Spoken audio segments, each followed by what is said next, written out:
My daughter canceled my oncologist appointment after a 3-month wait to take her mother-in-law to the spa for 6 hours. I lost that appointment. My cancer advanced. 2 months later, I discovered it wasn't neglect.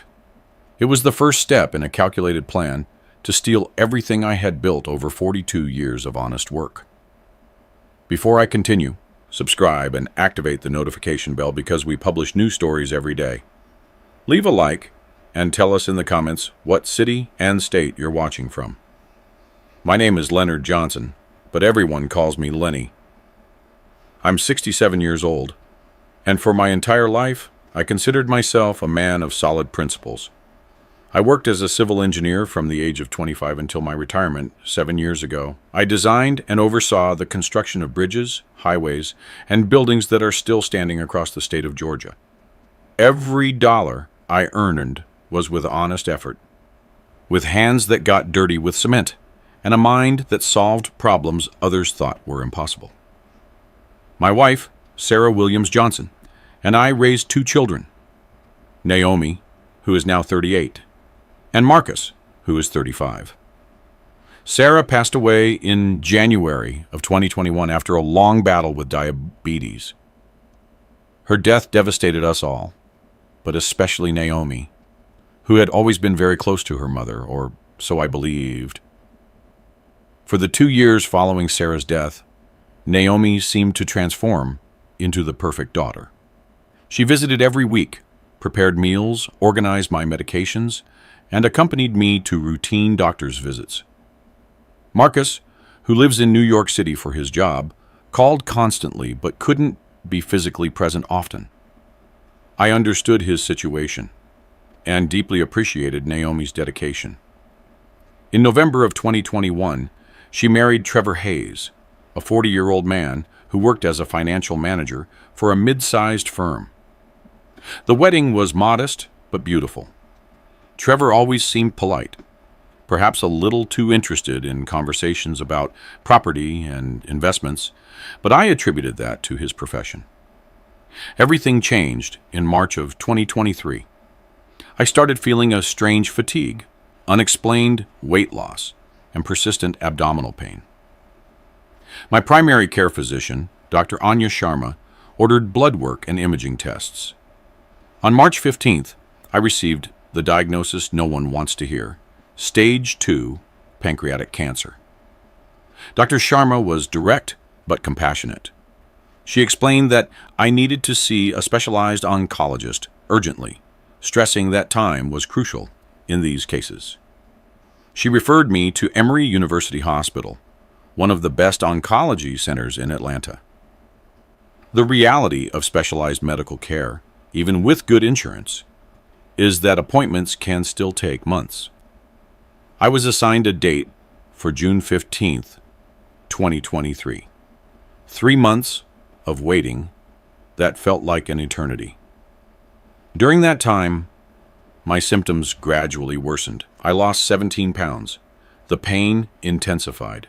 The nights became an inferno of insomnia and anxiety. Naomi knew my situation perfectly well. I showed her all the medical reports, explained the severity of the diagnosis, and expressly asked her to help me with transportation for that crucial appointment, as I no longer felt safe driving with my level of fatigue and the painkillers I was taking. Dad, count on me. This is the most important thing. Mama would want me to take care of you, she told me with tears in her eyes. On June 14th, the day before the appointment, I called her to confirm the time. Don't worry, Dad, I'll pick you up at 8 in the morning. Your appointment is at 9:30. We'll get there with plenty of time, she assured me in a caring voice. I barely slept that night, not out of fear of the detailed diagnosis I would receive, but from a strange sense of hope that I would finally begin the right treatment.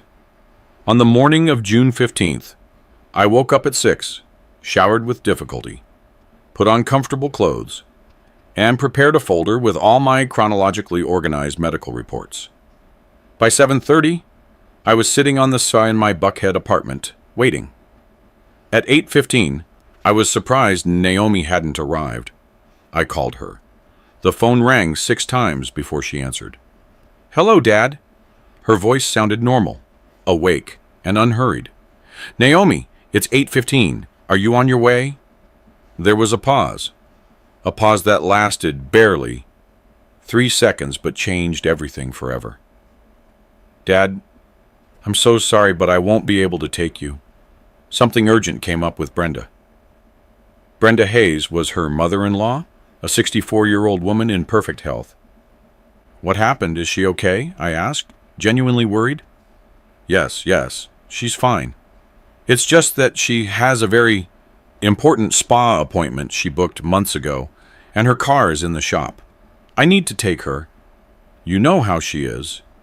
She gets super nervous if she misses these appointments." The world stopped for a moment. "Naomi, my oncology appointment is today. I've been waiting 3 months. It's about my cancer."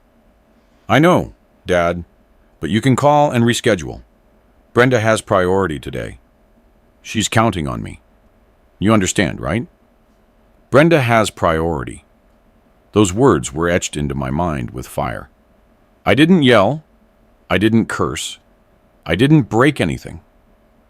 I simply said, "I understand," and hung up. There was something profoundly instructive in that moment of absolute clarity. My daughter had just chosen her mother-in-law's beauty treatment over my urgent cancer treatment. The words were there, crystal clear, impossible to misinterpret. There was no ambiguity, no room for doubt. She said exactly what she thought. Brenda had priority. I sat on the sofa for 10 full minutes, staring at the folder with my medical reports. I thought about Sarah. I thought about how we had raised Naomi. I thought about the values we tried to instill in her for 38 years. Then I picked up the phone and called a taxi. It was 8:25 in the morning. Emory University Hospital was about 25 minutes away in normal traffic. I still had a chance to make it. The cab arrived in 8 minutes. The driver, an older gentleman named Sebastian, noticed my difficulty getting into the vehicle. "Are you all right, sir?" he asked, with genuine concern. "I have cancer, and I'm late for my oncologist appointment," I replied simply. He nodded seriously and drove with appropriate urgency, but still respecting all traffic laws. We arrived at the hospital at 9:14. I paid him $45 for a $30 ride and told him to keep the change. "Good luck, sir. God bless you," he wished me. I struggled up to the oncology floor. The receptionist checked the system. "Mr. Johnson, your appointment was at 9:30. You arrived 16 minutes early. But protocol requires checking in 30 minutes prior for registration and medical history preparation. Unfortunately, Dr. Rourke is already seeing the next patient. Your slot has been lost." I tried to explain. I tried to reason. The receptionist, a young woman named Patricia, was polite but firm. "I'm so sorry, Mr. Johnson. I understand your situation, but these are strict department rules. There's a waiting list of months. I can reschedule you for the next available opening." She checked the digital calendar. "I have a gap on August 18th, 2 months from today. 2 more months. 60 additional days with a tumor growing inside me." "I'll take that date," I said in a quiet voice. I returned home in another taxi. During the ride, I didn't feel rage. I felt something much colder, much more dangerous. Absolute clarity. My engineer's mind, trained for decades to analyze structures, identify weak points, and calculate consequences, began to work. Naomi hadn't forgotten my appointment. There had been no confusion of dates. She knew exactly what she was doing. The real question was, why?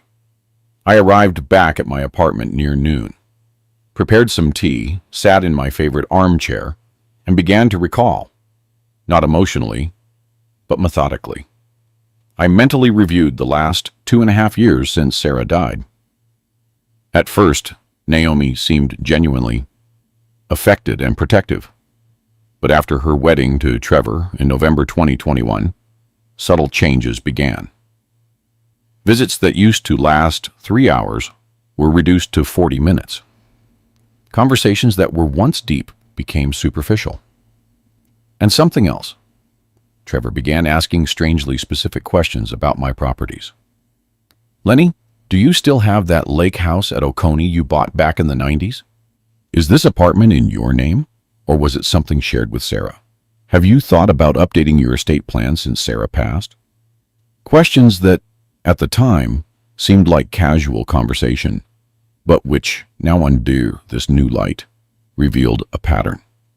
At 3 o'clock that afternoon, my doorbell rang. Mrs. Eleanor Jenkins, my neighbor from the 5th floor, a 72-year-old woman who had lived in the building longer than I had. Ellie and Sarah had been close friends. Lenny, I saw you came back early. Didn't you have your important appointment today? I had told her about the consultation days before. It was canceled, I replied succinctly. Ellie frowned. That's strange, because this morning I saw Naomi drive by here around 9. She was in her car with another older woman, both laughing. I thought maybe they had taken you and dropped you back off quickly. My stomach clenched. You saw them? Are you sure about the time? Completely. It was about 9:05. I was taking out the trash. I waved, but they were talking animatedly and didn't see me. Naomi had passed right in front of my building at 9:05 that morning. The same morning she supposedly couldn't pick me up because she urgently had to take Brenda to the spa. She passed literally in front of my complex with her mother-in-law in the car, laughing, while I was in a taxi desperately trying to get to my oncology appointment on time. Are you all right, Lenny? You look very pale, Ellie observed. I'm fine. Thank you for telling me, Ellie. That afternoon, I did something I had never considered necessary before. I started to document. I took a notepad and wrote down the date, the time, and every detail of what happened that morning. I noted the textual phone conversation with Naomi. I noted Ellie's testimony. I noted the tea cost. I wrote down the driver's name, Sebastian, which I vaguely remembered. As an engineer, I had learned that precise documentation was the difference between a successful project and a disaster. I sensed I would need this information.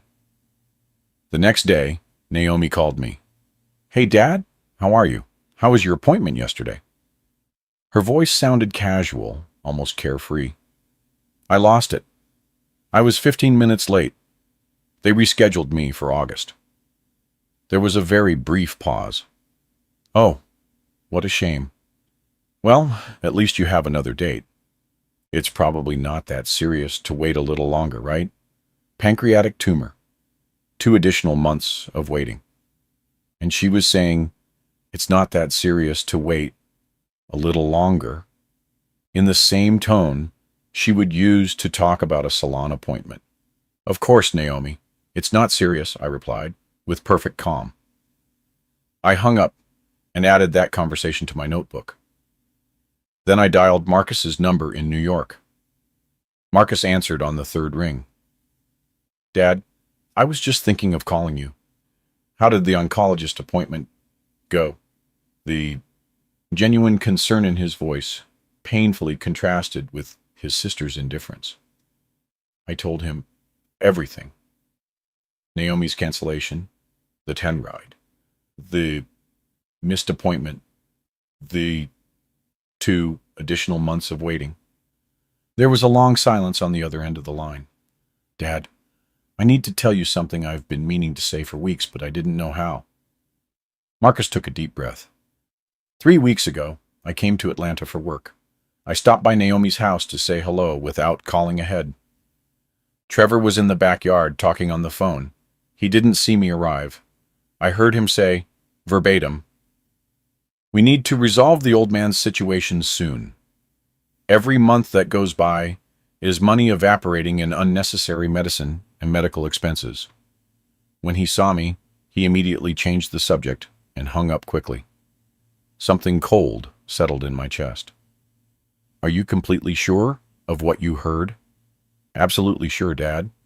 Those exact words resolve the old man's situation. And when I asked him who he was talking to, he got nervous and said it was a client.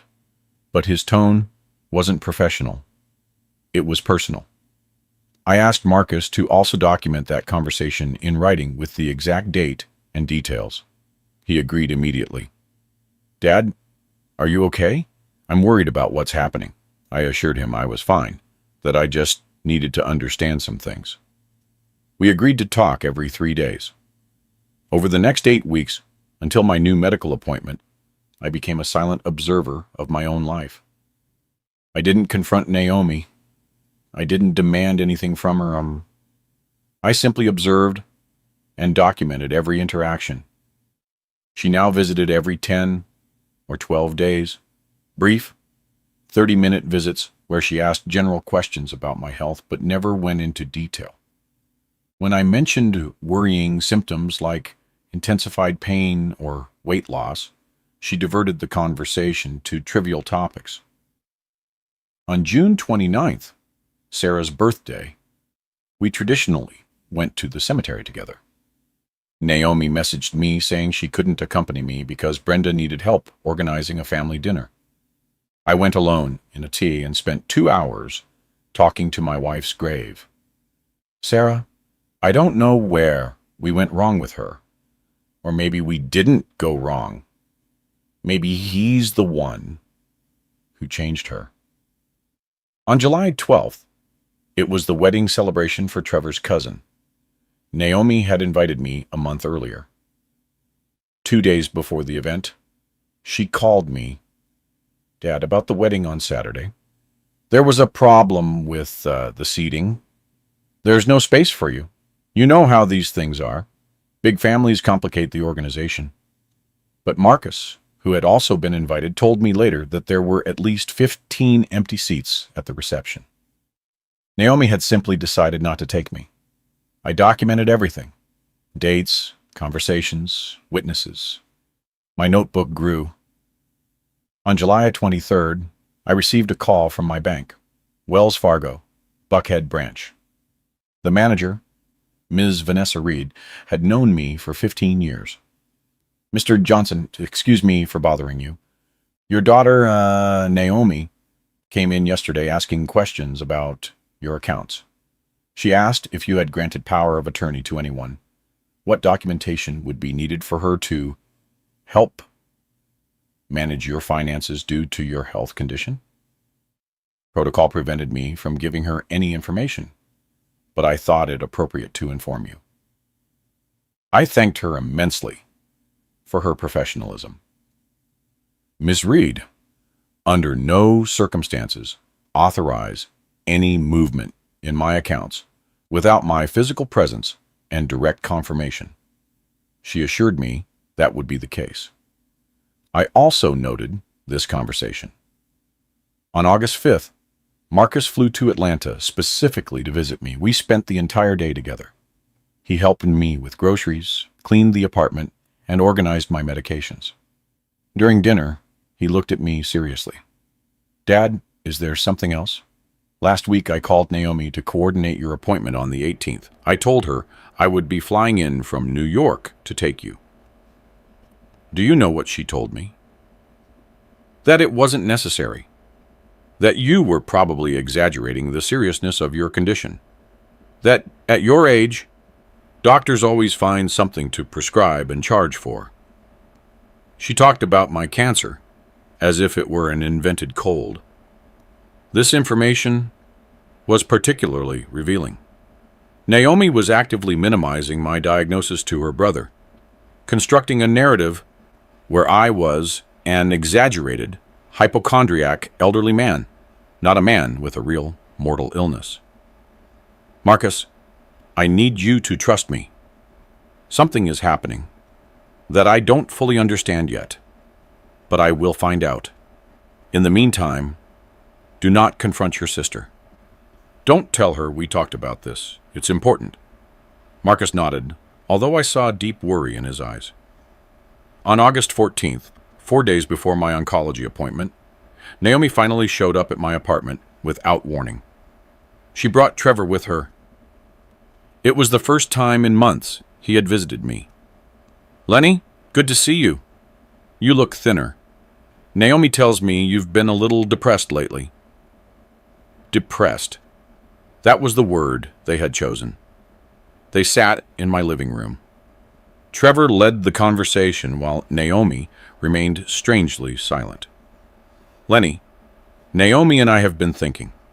This apartment is too big for just you. The stairs, even though there's an elevator, are still complicated. There are excellent retirement communities for people your age, where you'd have companionship, activities, and constant medical attention." He was suggesting I move to a nursing home. "And what would happen to my apartment?" I asked in a neutral tone. "Well, you could transfer it into Naomi's name. She would maintain it. She'd handle all the expenses and paperwork. You wouldn't have to worry about a thing." Trevor smiled as if he were offering me a favor. "That's an interesting idea. Let me think about it," I replied calmly.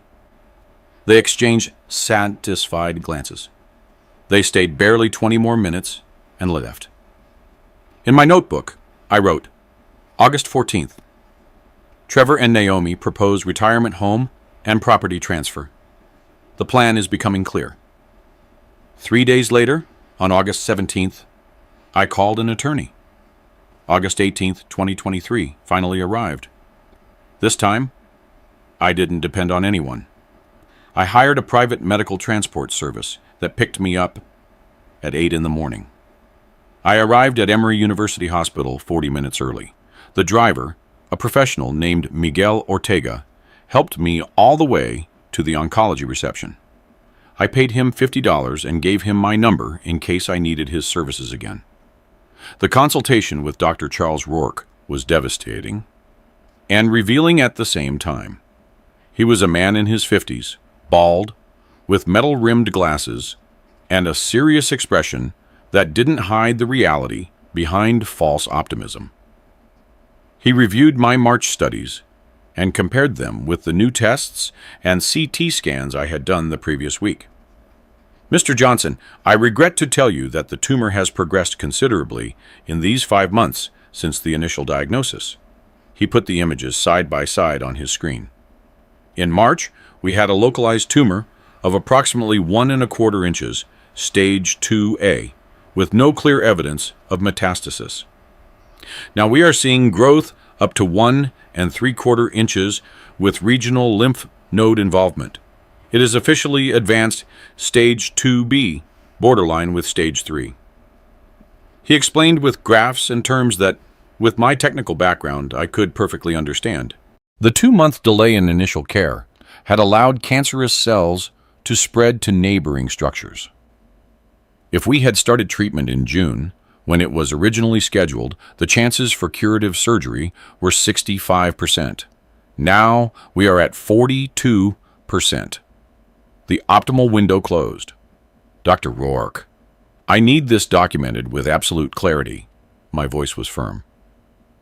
I need detailed reports indicating the exact dates, when the initial diagnosis was, when the first oncology appointment was scheduled, when it was actually performed, and how that lapse affected the prognosis. Can you provide me with that documentation? The doctor looked at me with professional curiosity. Of course, Mr. Johnson, it is your right to have all your complete medical information. Can I prepare a detailed technical report? Is there any specific legal or personal reason? Let's just say I need absolute clarity regarding the consequences of decisions made by third parties, I replied. He nodded understandingly. I'll have it ready in 1 week. In the meantime, we need to start neoadjuvant chemotherapy immediately. The goal is to reduce the tumor before evaluating the possibility of surgery. It's 6 cycles of 21 days each. We start next week, if you accept the protocol. I accepted everything. I signed the consents. I scheduled the first session for August 25th. Dr. Rourke also gave me a 3-page clinical summary describing my current situation, proposed treatment, and statistical prognosis. I guarded those papers as if they were diamonds. Upon leaving the consultation, I immediately called Marcus. He had been anxiously awaiting my call. I explained everything the doctor had said. "Marcus, I need to ask you for something important. I want you to come to Atlanta this weekend. There are matters we need to resolve together. I'll arrive Friday night, Dad. Stay calm." During the trip back home with Miguel, the medical transport driver, I made a decision. I pulled out my phone and searched online for attorneys specializing in family law and estate planning in Atlanta. I found Blackwood and Associates with excellent references in asset protection cases for older individuals. I called from the car itself. An efficient secretary answered. "Blackwood and Associates, good morning." I explained that I needed an urgent consultation about estate planning and possible advice on family financial abuse situations.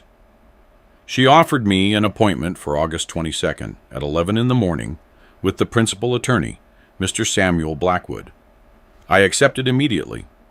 I arrived at my apartment near noon. Ellie saw me come in and came down to ask how it went. I briefly told her the prognosis. She put her hands to her mouth.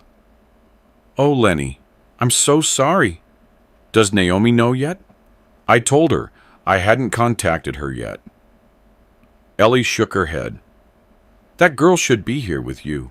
Sarah would be so disappointed to see her like this." That afternoon, Naomi called me, not to ask about the medical consultation, but to comment that she had seen patio furniture on sale and thought I could buy her a set for her deck. "Dad, you don't have a yard, but I could certainly use them. They're only $10,000. You could just transfer the money, and I'll take care of everything." $10,000 for patio furniture.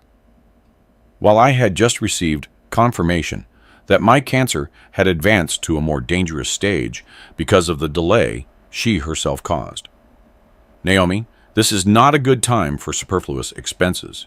I have expensive medical treatments ahead of me," I replied in a neutral voice. There was an uncomfortable silence. "Well, it's just an idea. I thought you'd want to help your daughter." She hung up with noticeable coldness. I noted that conversation too. The pattern was becoming more evident.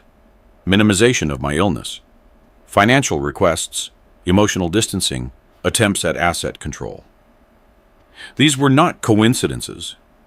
It was a strategy. On August 20th, I received an unexpected call from an old engineering colleague, Rob Davis, with whom I had worked on several large projects during the 90s. "Lenny, sorry to call you out of the blue. I ran into your son-in-law, Trevor Hayes, a few days ago at a professional networking event, right?" I confirmed. "Well, there was an awkward moment. He was talking to other financial managers about properties. He mentioned that he would soon have 2 prime properties in Atlanta and Lake Oconee available for possible sale or investment. He said, verbatim, that they were family inheritance that would be liquidated soon. Lenny, you're okay, right?" I felt like I had been punched in the stomach. "I'm perfectly alive and conscious, Robert.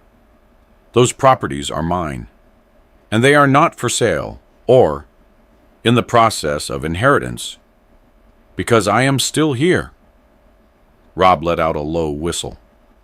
"I thought it was weird. That's why I called you. Be careful, friend." I thanked him deeply and hung up. Trevor was already marketing my properties publicly. He spoke of my inheritance in the present tense, as if I were already dead or incapacitated. The audacity was astonishing. On August 22nd, at exactly 11 o'clock, I entered the offices of Blackwood and Associates, located near Peachtree Street in Midtown Atlanta.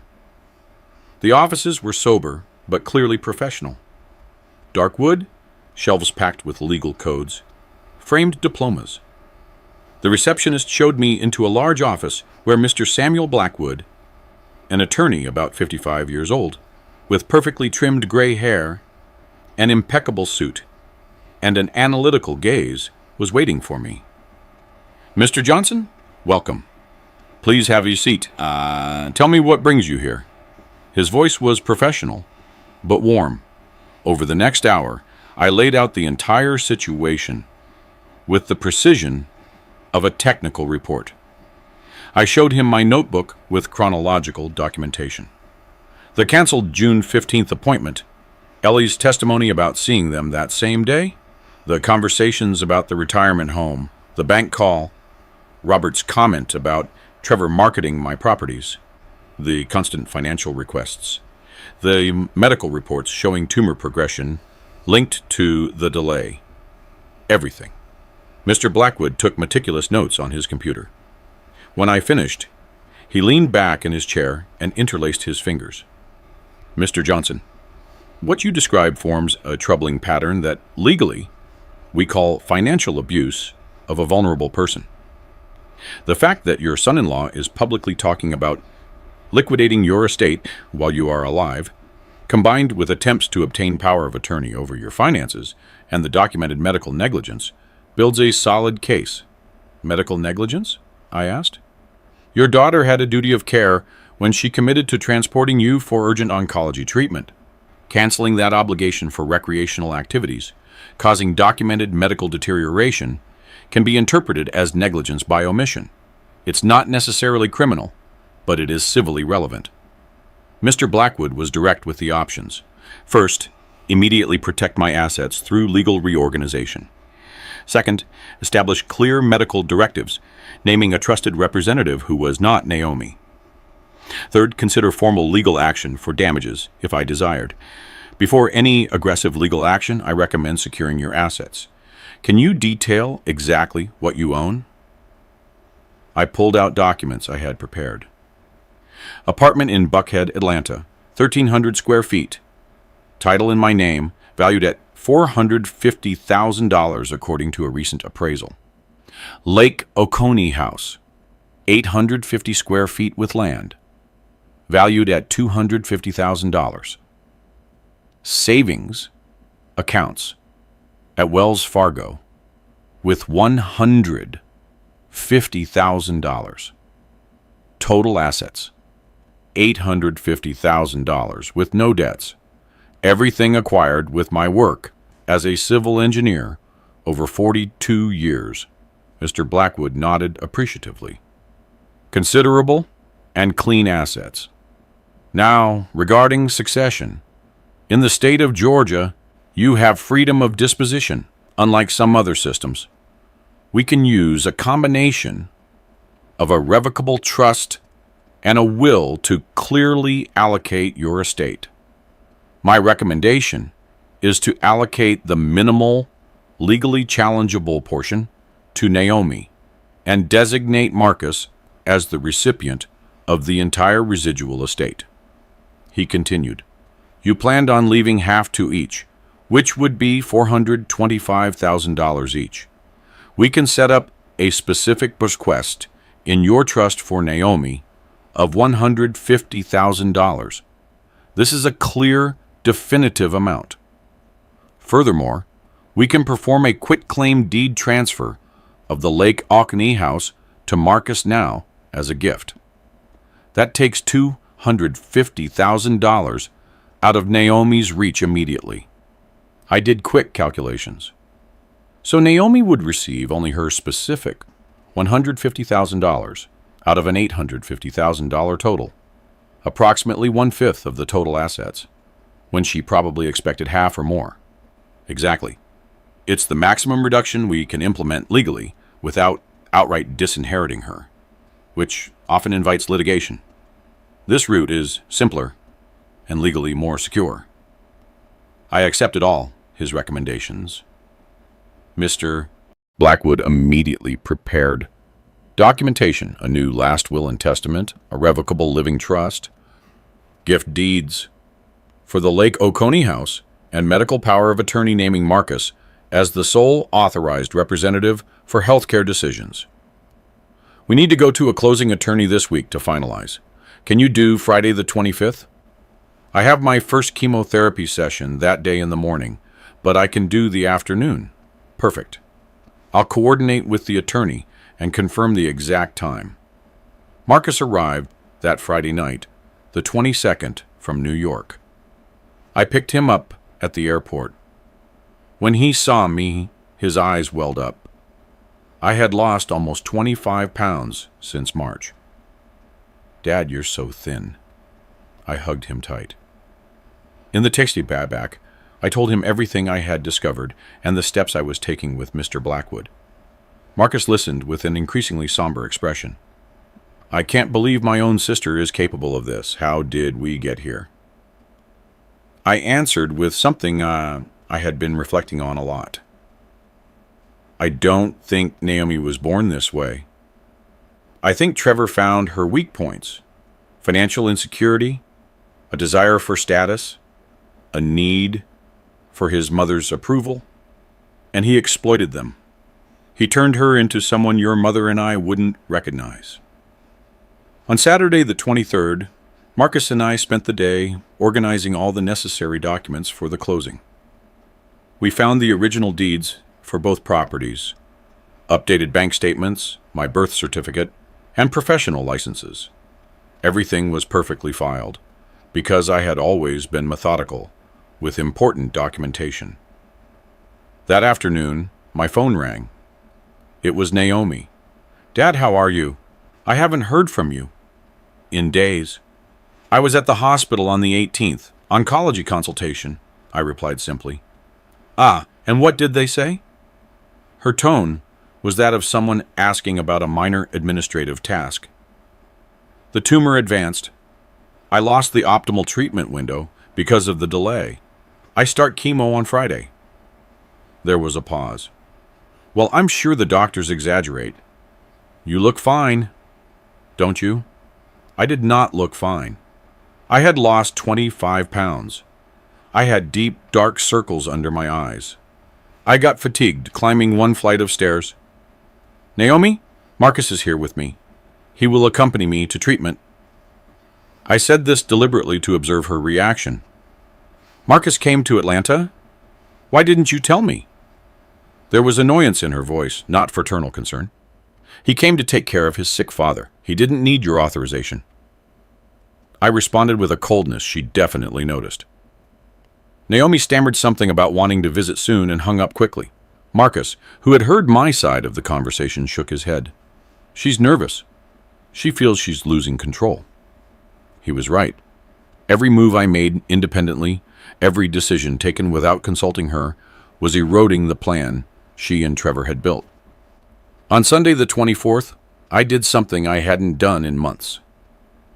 I went to church at the St. James AME Church, near my house. I'm not especially religious, but Sarah was, and that space always gave me clarity. After the service, I spoke briefly with Pastor Mike Thompson, the minister who had officiated my wife's funeral. I told him in general terms about my medical and family situation. Pastor Mike, a wise man in his 70s, put a hand on my shoulder. Lenny, protecting what you honestly built isn't greed. It's responsibility.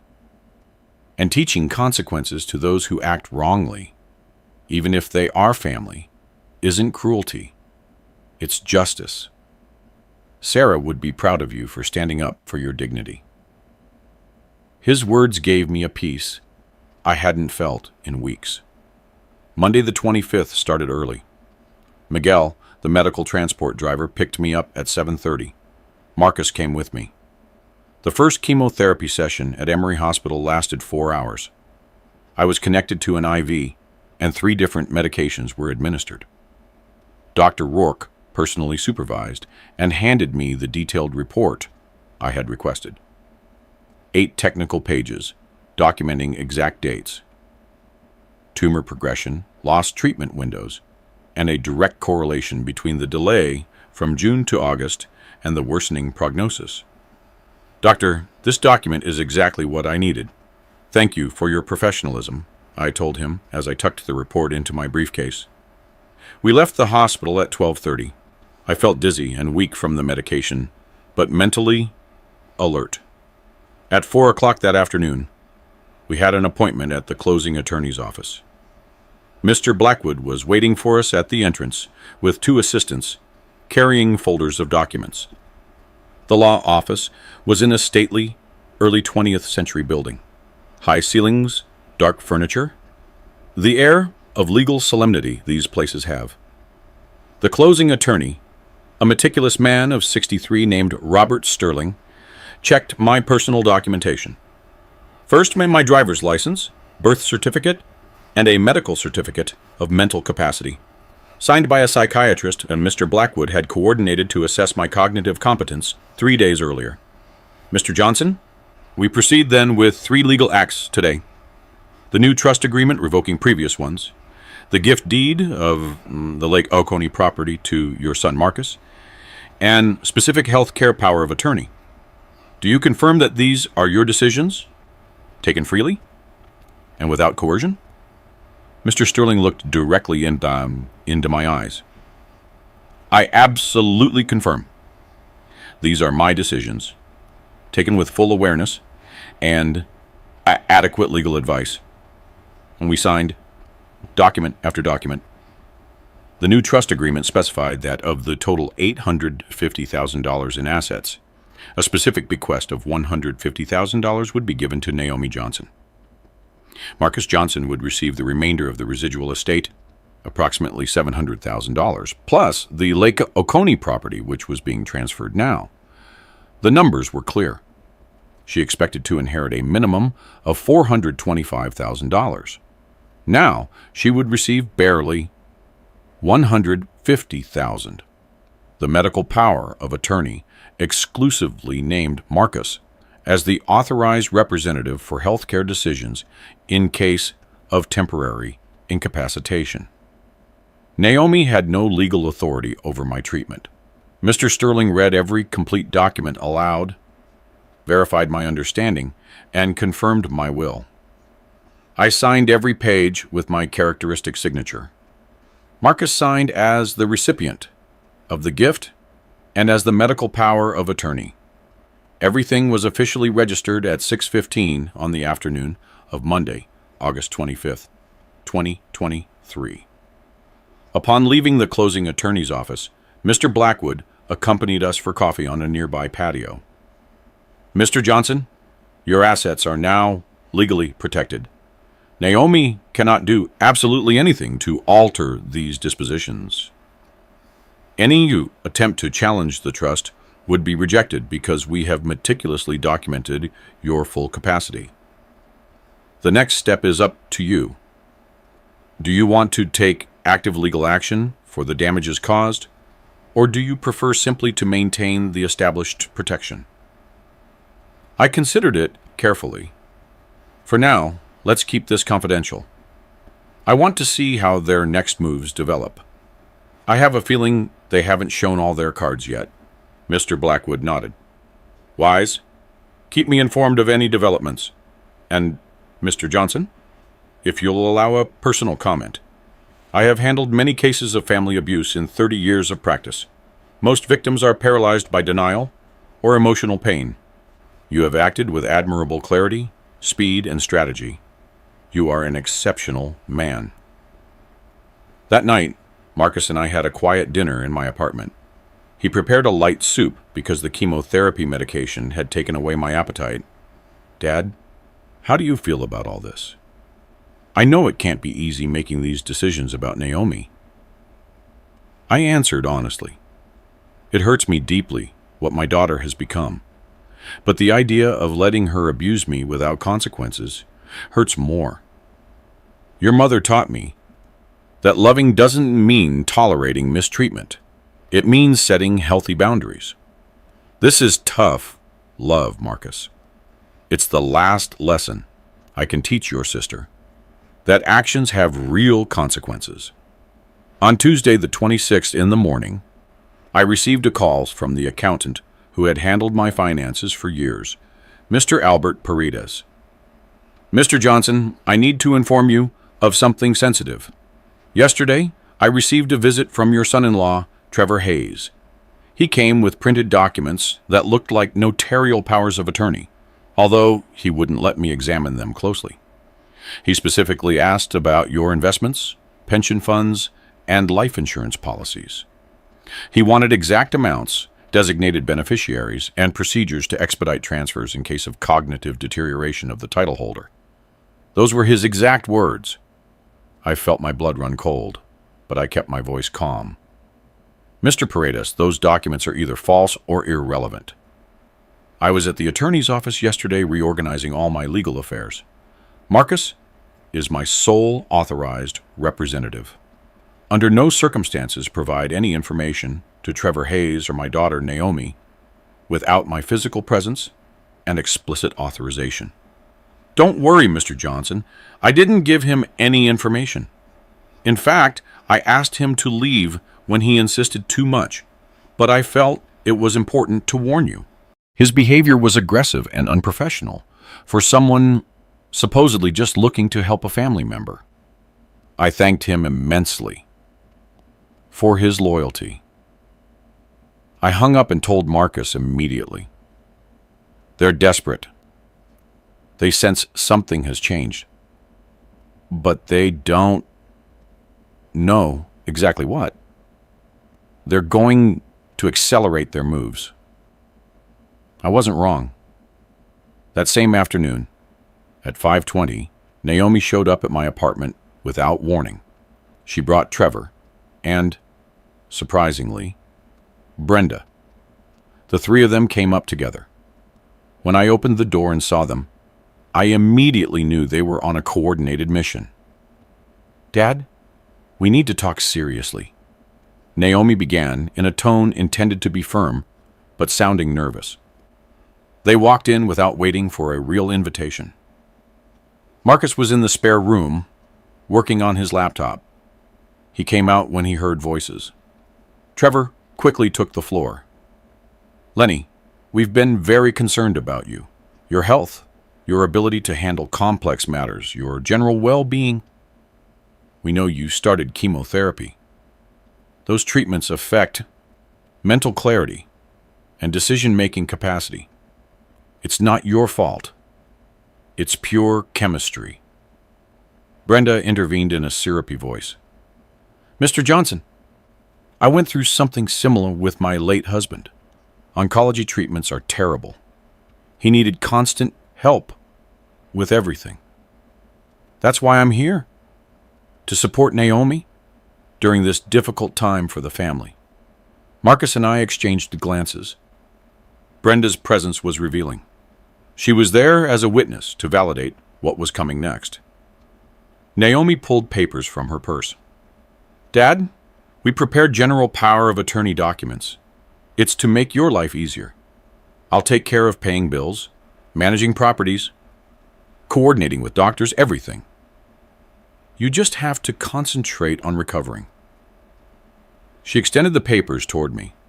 I took them and began to read them slowly, even though I already knew what they contained. They were extremely broad powers: authorization to sell properties, empty bank accounts, sign contracts in my name, make medical decisions, total access to my assets. Basically, they turned me into a legal puppet, and her into the one pulling the strings.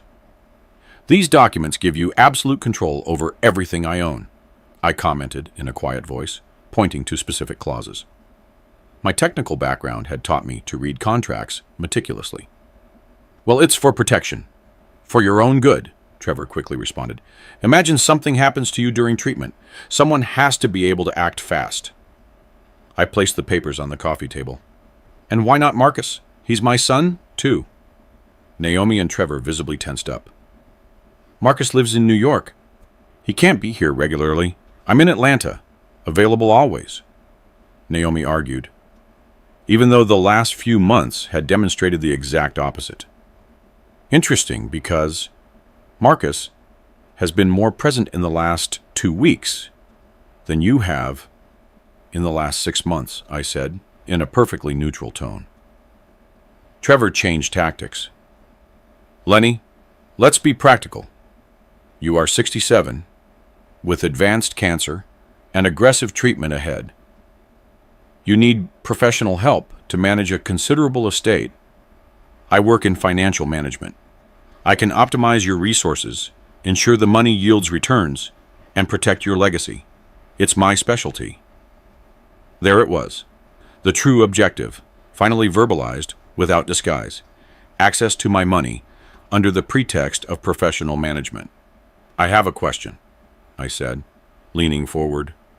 Why were you at my accountant's offices last Thursday, asking about my investments and insurance policies without my knowledge or authorization? The silence was absolute. Trevor paled. Naomi looked at her husband with an expression of panic.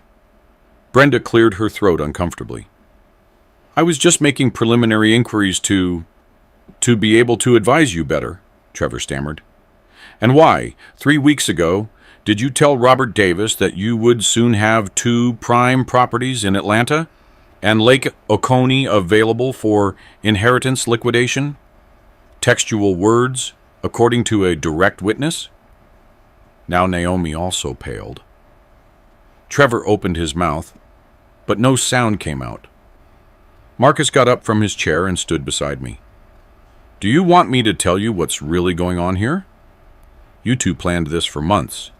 Canceling Dad's medical appointment wasn't neglect. It was deliberate sabotage to deteriorate his health. You wanted him to get worse, to depend on you, to sign papers like these when he was weak and scared. Then you would take everything and probably put him in some retirement at home, where he couldn't interfere. That's ridiculous, Marcus. How dare you accuse your own sister of something so horrible? Naomi shouted, but her voice trembled. I walked to my desk and took out my notebook. I opened it to the first page. June 15th, 2023. Naomi cancels transportation for urgent oncology consultation to take Brenda to the spa. Testimony from neighbor Ellie Jenkins. She saw both of them passing in front of this building at 9:05 in the morning, laughing, while I was in a tea desperately trying to get to the hospital on time. I lost the appointment. The tumor advanced. I have medical reports that document the progression directly attributable to that 2-month delay. I flipped pages. July 23rd. Bank manager informs me Naomi was asking how to gain control over my accounts. August 14th. Trevor and Naomi suggest a retirement home and transfer of my apartment. August 20th. Engineer colleague tells me Trevor is publicly marketing my properties as imminent inheritance. Every date, every documented fact fell upon them like hammer blows. Trevor tried to recover his posture. All that is misunderstanding. Conversations taken out of context. You're paranoid from the medication, Lenny. It's a known side effect of chemotherapy. Anxiety, suspicion. You need psychological help in addition to oncology. There was the next phase of their strategy. To discredit me as mentally unstable. To turn my lucidity into a symptom of illness. I walked to my briefcase and pulled out documents, carefully organized in clear folders. Here is the complete report from Dr. Charles Rourke, oncologist at Emory Hospital. 8 pages detailing precise dates, tumor evolution, and direct correlation between the treatment delay and the worsening prognosis. It includes his textual words. The optimal therapeutic window was lost due to the lapse between June and August. I placed another folder on the table. Here are notarized declarations from 3 witnesses. Ellie Jenkins, who saw them on June 15th. Robert Davis, regarding your public comments marketing my properties. And the Wells Fargo manager, regarding Naomi's inappropriate inquiries. Third folder. Certificate of full mental capacity. Signed by Dr. Vincent Ortiz, licensed psychiatrist. Performed 5 days ago. It confirms that I maintain all my cognitive faculties intact. Perfect memory. preserved logical reasoning, full autonomous decision-making capacity, zero evidence of mental deterioration. Trevor's face had gone from pale to ash. Naomi looked at the documents as if they were venomous snakes. But I wasn't finished. I pulled out a large, sealed envelope, and finally, I opened it with deliberate calm. Notarial deeds dated yesterday, August 25th, 2023, before the closing attorney, Mr. Robert Sterling. Document 1. New trust agreement revoking any previous dispositions. Of my total $850,000 in assets, Naomi will receive only her specific legal bequest of $150,000. Marcus will receive the residual $700,000 plus the Lake Oconee property. Document 2. Gift deed of the Lake Oconee house to Marcus, effective immediately. Document 3. Exclusive medical power of attorney granted to Marcus as the sole authorized representative for healthcare decisions. The silence that followed was deafening. Naomi stood up, trembling. "What did you do, Dad? You can't do this. I'm your daughter. I took care of you." My voice remained calm, but every word carried the weight of months of accumulated pain. "You took care of me until you married Trevor. After that, I became a financial inconvenience, a problem to solve, an inheritance to expedite. You canceled my oncology treatment for a spa day. You drove past my house laughing while I suffered in a taxi. You minimized my cancer to your brother. You tried to gain control of my finances behind my back. And now, you come here with papers to legally strip me of everything I built over 42 years of honest work." Naomi began to cry, but they were tears of rage and frustration, not genuine remorse. "This is Marcus's fault. He manipulated you. He poisoned you against me. Marcus didn't have to do anything. Your own actions spoke for you. Every decision, every word, every priority you chose showed me exactly who you are now." Trevor, recovering some of his initial arrogance, tried one last argument. "This won't stand, Lenny. Those documents can be challenged. Undue influence by Marcus, diminished capacity due to illness. We have lawyers, too." Marcus let out a humorless laugh. "Try it. We have 3 independent medical evaluations confirming Dad's full capacity. We have documentation of 6 months of your manipulation attempts. We have witnesses. We have recordings." That caught their immediate attention. "Recordings?" I pulled out my cell phone. "In Georgia, it is completely legal to record conversations one participates in without informing the other party. I have registered 4 phone conversations with Naomi where she minimizes my illness, inappropriately requests money, or makes revealing comments about priorities, all admissible as legal evidence." Brenda, who had remained silent throughout the exchange, finally spoke. "Naomi, I think we should go. This has gotten out of hand." There was real panic in her voice. She was undoubtedly calculating how her participation as a witness in this farce might affect her legally or socially. Naomi turned to her with fury. "You said this would work. You said we just needed to pressure him when he was weak from the chemo, that he would sign anything." There was the direct confession that Brenda not only knew about the plan, but had advised on the timing and strategy. Marcus immediately pulled his own phone from his pocket. He had been recording the entire conversation since they arrived. Trevor noticed the gesture, and his expression turned from arrogance to pure terror. "Naomi, shut up. Don't say anything else. We're leaving now." But Naomi was in full emotional collapse. "It's not fair. That money should be mine. I worked at taking care of you after Mom died. I deserve it." "You will receive exactly what you deserve, your legal bequest, and nothing more," I replied with absolute firmness. "And consider that I showed mercy. I could have initiated legal proceedings for deliberate medical negligence, attempted financial fraud, and abuse of a vulnerable person. I could have completely disinherited you, alleging mistreatment, which is perfectly documented. I didn't do it because, despite everything, you are still my daughter, and some part of me remembers the girl you were before greed corrupted you. I walked up to her, looking her directly in the eyes. But listen to me very well, Naomi. From this moment on, you have no access to my life, my decisions, or my assets beyond what is strictly legal. When I die, you will receive a check for $150,000. That will be the last time anything of mine reaches your hands. There will be no funeral you can attend, because I will leave specific instructions. There will be no reconciliation on my deathbed. There will be no easy forgiveness or second chance.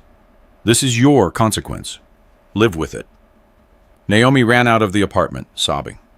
Trevor followed her after giving me a look of pure hatred. Brenda stood still in my living room, visibly uncomfortable, not knowing whether to follow her daughter-in-law or attempt some kind of justification. I looked at her with a neutral expression. Mrs. Hayes, I suggest you very carefully reconsider your association with this matter. You are documented as an active participant in an attempt to defraud a sick person. That has legal and social ramifications. For your own good, distance yourself immediately. She left quickly, without saying a word, clearly terrified of the consequences she was only beginning to understand. When the door closed, Marcus and I remained silent for several minutes. Finally, he spoke. I don't have words. You were relentless, but fair. Mom would have been proud. His eyes glistened with tears. I sat down heavily on the sofa. The adrenaline from the confrontation began to dissipate, leaving me exhausted. I felt no pleasure doing that, Marcus. I felt deep sadness, but it was necessary. If I had shown weakness or out, they would have kept pushing, manipulating, looking for cracks. The only way to stop them was to show absolute force. That night, I slept better than I had in months, despite everything. There was clarity. Now the cards were on the table. There was no more uncertainty or false hope that everything was a misunderstanding. The following days brought exactly the consequences I had anticipated. On Wednesday, the 27th, I received an email from Naomi and Trevor's legal firm, Hayes Gonzalez and Associates, a formal letter announcing their intention to challenge the trust due to undue influence by third parties and diminished capacity of the testator, exactly what Trevor had threatened. I immediately forwarded the email to Mr. Blackwood. His response came in less than 2 hours. We expected this. We have ironclad documentation. I will prepare a formal response, rejecting all allegations and warning of the consequences of frivolous litigation. Rest easy. On Thursday the 28th, Ellie came up to visit me. Lenny, I saw Naomi at the grocery store this morning. I tried to say hello, and she literally turned her back on me. Then I heard her telling someone else that you had lost your mind from the medication and that Marcus had manipulated you to steal her inheritance. She's spreading lies. I thanked her for informing me. Ellie, if anyone asks, you are a registered witness of what you saw on June 15th. The truth is on our side. Let her dig her own social grave. And that was exactly what happened. The Buckhead community, especially among the older people who had known me for decades, began to talk. The word spread about a daughter who had canceled her father's oncology transport to take her mother-in-law to the spa. The details leaked. The tumor advancing. The attempts at financial appropriation. The false documents. Atlanta is a huge city, but the residential neighborhoods maintain that small-town dynamic where reputations matter. Pastor Mike Thompson called me on Friday the 29th. Lenny, I wanted you to know that Naomi came to the church yesterday, demanding that I talk to you, that I mediate the terrible injustice Marcus and you were doing to her. I explained that I couldn't intervene without knowing all the facts from both sides. She left furious, accusing me of being bought off. I thought you should know. Thank you, Pastor. I'm sorry they dragged you into this. Don't apologize. It showed me exactly who she is now, and it confirms you made the right decisions. On Saturday the 30th, Marcus had to return to New York for work commitments. Before he left, we organized everything for the coming weeks. Chemotherapy calendar, contracted medical transport service, private nurse for home visits twice a week, and a system of daily video calls for monitoring. He also set up a system where I could scan and send him any suspicious document immediately. Dad, if Naomi or Trevor try to contact you again, don't respond without witnesses or a recording, and notify me immediately. I hugged him tight. I had lost a daughter, but the son I had left was worth 1,000. On Monday, September 1st, a certified letter arrived from Hayes Gonzalez and Associates, formally challenging the trust. Mr. Blackwood responded on Tuesday the 2nd with a 22-page legal document, demolishing every argument, multiple psychiatric evaluations, a documented chronology of manipulation attempts, notarized testimonies, legal recordings, and notarial certifications of capacity. Furthermore, he formally warned that continuing with frivolous litigation would result in a counterclaim for judicial harassment and a demand for legal costs. Naomi's legal firm never wrote back. On Thursday, September 4th, during my second chemotherapy session, I received a call from an unknown number. I answered with the speakerphone activated. It was Brenda. Mr. Johnson, it's Brenda. Please don't hang up. Her voice sounded desperate. I need to talk to you. Naomi and Trevor have completely cut me off. They say I ruined everything by talking too much. My own family is blaming me for something they planned. I'm suffering terrible social consequences. My club friends are avoiding me. My son is furious with me. Please, you have to help me clarify that I was just trying to support my daughter-in-law. The irony was almost comical. She had actively participated in a plan to defraud me. And now that the plan had blown up, she wanted me to rescue her from the consequences. Mrs. Hayes, you came to my house as a witness to validate fraudulent documents. You advised on the timing to pressure me when I was vulnerable from chemotherapy. Your own words, confessed by Naomi, are recorded. I cannot help you because you chose to actively participate in a morally repugnant and legally questionable act. The consequences you face are proportional to your actions. Learn from them. I hung up. I blocked her number. Dr. Rourke, who had heard part of the conversation while checking my vital signs, shook his head. Mr. Johnson, in 30 years of treating oncology patients, I've seen too many stories of relatives taking advantage of vulnerability, but I've never seen anyone defend themselves with such strategic clarity as you. It's admirable. Doctor, 42 years of solving engineering problems taught me that problems don't disappear by ignoring them. You face them with method, data, and firm decisions. September passed between chemotherapy sessions, manageable side effects, and a strange calm after the storm of confrontation. Marcus came every 2 weekends from New York. We had established a functional routine, daily video calls at 9 at night, digitally shared medical reports, coordination with Dr. Rourke. My body was fighting cancer and medication simultaneously, but my mind remained clear and focused. On Tuesday, September 19th, I received an unexpected visit from my former project partner, Javier Medina, a retired engineer with whom I had built 2 major bridges in the 90s. Lenny, I came because Robert told me about your situation. I wanted to see you personally. We spent the afternoon reminiscing about old projects, technical challenges overcome, and construction site anecdotes. He didn't mention Naomi until he was about to leave. Lenny, I also came because I saw Trevor last week at an investor meeting. He was trying to secure financing for a real estate project using family properties in the process of acquisition as collateral. Several serious investors withdrew when they investigated and discovered that those properties are still legally in your name and that there's documented family conflict. His professional reputation is destroyed. No one wants to associate him with someone who tries to market assets they don't own. That information was revealing. Trevor's plan wasn't just to steal my assets. It was to use them as leverage for his own businesses, even before legally owning them. The greed had been deeper than I imagined.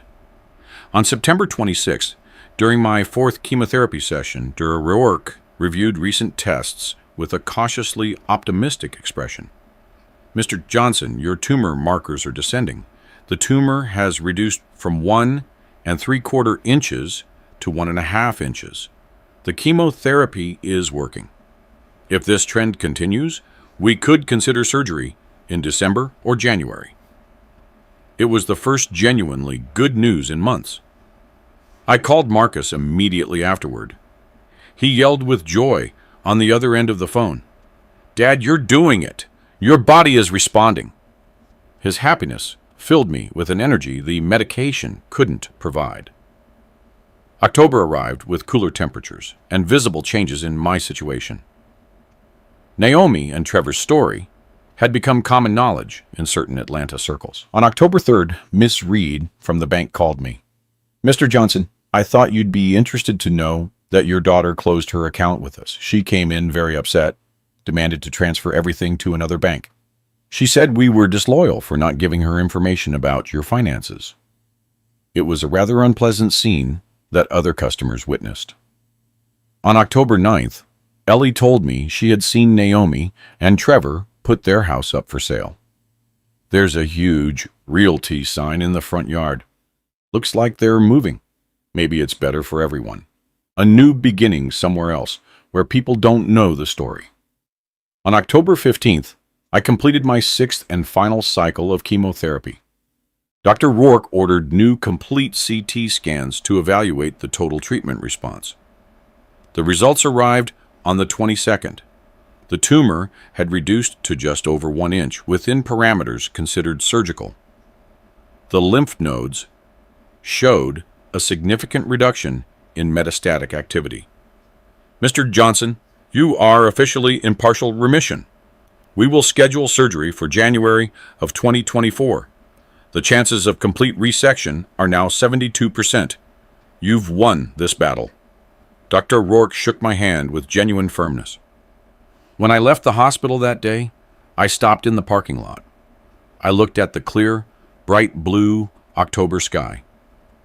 I thought about Sarah. I thought about the 6 months that had passed since that June 15th when Naomi canceled my ride. I thought about everything I had lost and everything I had gained.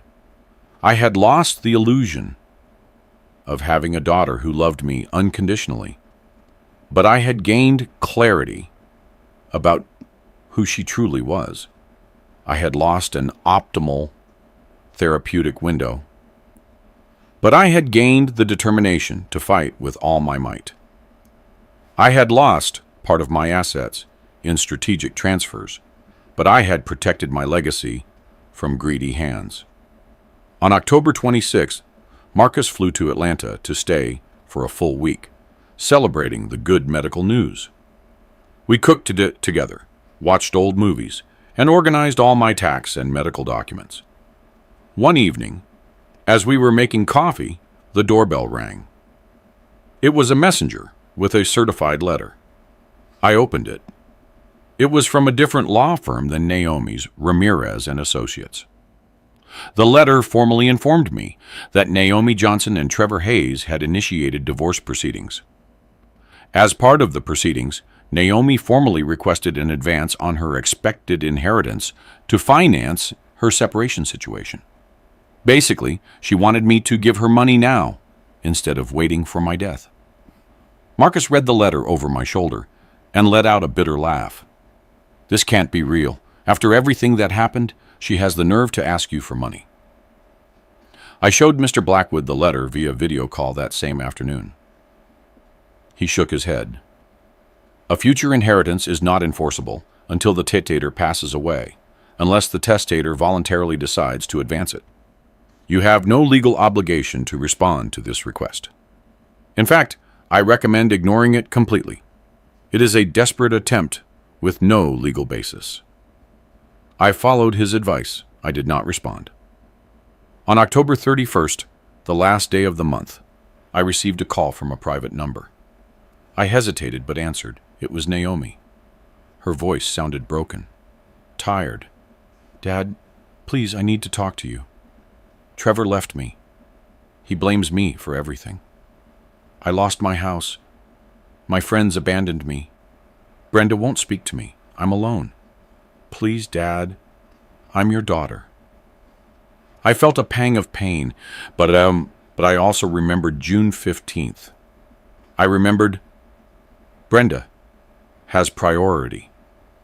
I remembered every moment of calculated coldness. "Naomi, you are my daughter biologically, but real daughters don't leave their fathers to die for financial convenience. You reap what you sow. Learn to live with it." I hung up. April of 2024. 10 months have passed since that June 15th that changed everything. I am sitting on the balcony of my Buckhead apartment, drinking coffee on a sunny spring morning. The air smells of flowers from the neighboring gardens. I can hear children playing in the nearby park. Life goes on.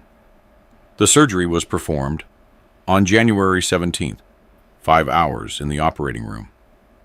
Dr. Rourke and his team achieved complete resection of the tumor with clean margins.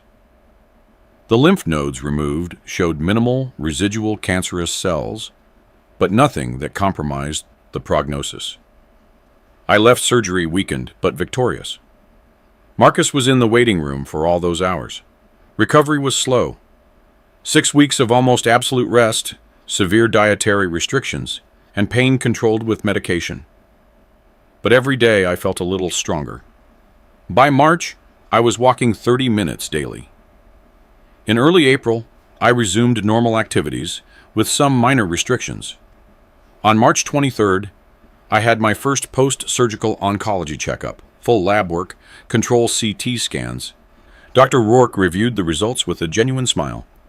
"Mr. Johnson, no evidence of active disease. You are officially in complete remission. Semi-annual follow-up for 5 years.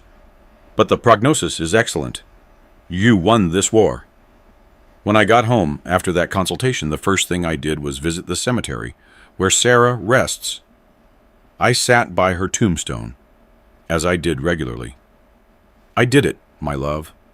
I won, and I overcame something perhaps more difficult, the betrayal of our own daughter. I know it would hurt you to see her like this. It hurts me too. But I did the right thing. I set boundaries.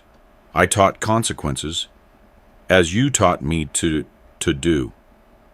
Naomi tried to contact me 17 times during these 10 months. Calls, texts, emails, and letters sent by postal mail. At first they were demanding, then supplicating, finally desperate. I didn't respond to any. Marcus informed me that she finally found a job as an administrator in a mid-sized company. She rents a small apartment on the outskirts of Atlanta. She lives modestly. Her divorce from Trevor was finalized in February. He moved to Miami, trying to restart his professional career far from the scandal. Brenda, according to Ellie, who maintains broad social connections, suffered severe isolation in her circle. Her participation in the attempted fraud against a man with cancer made her a social pariah. Her own son kept his distance for months. She now lives quietly, but her reputation never fully recovered. On April 9th, I received a visit from Mr. Blackwood. He came to review annual documentation, but also to share news. "Mr. Johnson, I thought you'd be interested to know that the firm representing your daughter permanently closed the case in March. There will be no further attempts to challenge the trust. Furthermore, I verified public records. Naomi is not listed as a creditor or plaintiff in any process against you. Everything is legally closed. I thanked him for his extraordinary services during these difficult months. Mr. Blackwood, without your strategic advice, I could have lost everything. You gave me the tools to protect myself. He smiled. Mr. Johnson, I only provided the legal framework. You provided the mental clarity, the meticulous documentation, and the determination to see this through to the end. That was all yours. On April 14th, Sarah's birthday, I went to the cemetery early in the morning. I brought her favorite flowers, white roses. As I placed them, I heard steps behind me. I turned around. It was Naomi. She looked different, thinner, shorter hair, simple clothes, without the elaborate makeup and jewelry she used to wear. She had deep dark circles under her eyes and an expression of absolute defeat. Dad, I knew you would come today. It's Mom's birthday. I needed to see you. Her voice trembled.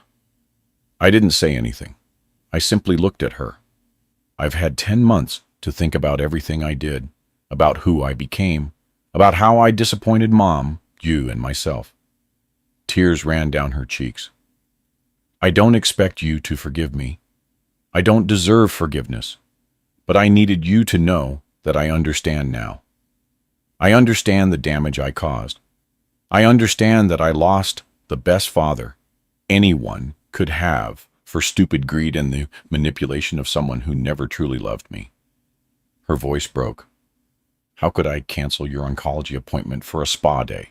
Dad, I almost killed you. And I'll have to live with that for the rest of my life. Finally, I spoke, my voice calm but firm. Naomi, I'm glad you're in therapy. I'm glad you recognize what you did, but recognition does not equal restoration. Some things, once broken, cannot be fully repaired. You can learn, grow, and become a better person. I hope you do.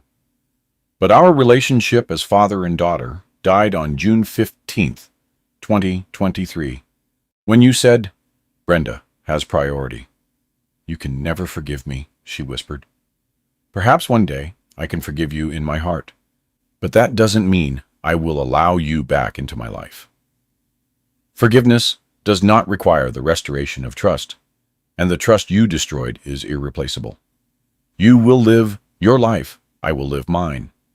When I die, you will receive your legal bequest. That will be our last interaction. I turned back to Sarah's grave, turning my back on Naomi. I heard her sobs for a few moments, then her steps, slowly walking away. If you liked this story, support us with a like, subscribe to the channel, and leave your opinions in the comments. To hear the next story, click on the box that appears on the left. Thank you for joining us.